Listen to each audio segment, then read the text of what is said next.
নমস্কার বন্ধুরা, লিপিকার হোম কিচেনে তোমাদেরকে স্বাগত জানাই। দেখো, আমি আজকে নিয়ে এসেছি আলুর দমের রেসিপি। এটা নান, লুচি, পরোটা এবং পোলাওয়ের সঙ্গে খুব ভালো লাগবে। আমি এই রেসিপিতে কী কী দিয়েছি চলো একবার তোমাদেরকে বলে দিচ্ছি। আমি প্রথমে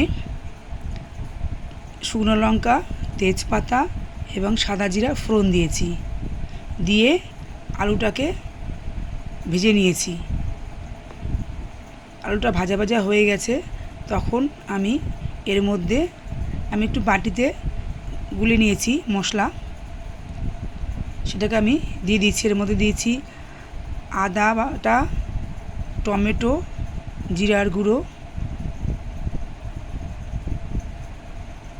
লঙ্কার গুঁড়ো, এটা আমি হলুদ আমি সামান্য একটু দিয়েছি। এটা আমি ভালো করে পেস্ট করে এটা আমি মশলাটা দিয়ে দিয়েছি কড়াইয়ের মধ্যে। তারপরে নাড়াচাড়া করে একটু 10 মিনিটের মতন কষিয়েছি। কষানো হয়ে যাওয়ার পর আমি কি করেছি, একটু গরম জল করে রেখেছিলাম, সেই গরম জলটা আমি এর মধ্যে দিয়ে দিয়েছি। যেই আলুটা ফুটতে শুরু করলো তখন আমি এর মধ্যে একটু মিষ্টি দিয়েছি, একটু মিষ্টি অ্যাড করেছি। তারপরে নামানোর কিছুক্ষণ আগে কাজু কিশমিশ বেটে আমি এর মধ্যে দিয়ে দিয়েছি। দিয়ে একদম আঁচটাকে একদম কমিয়ে দিয়ে সেদ্ধ হতে দিয়েছি আলুটাকে।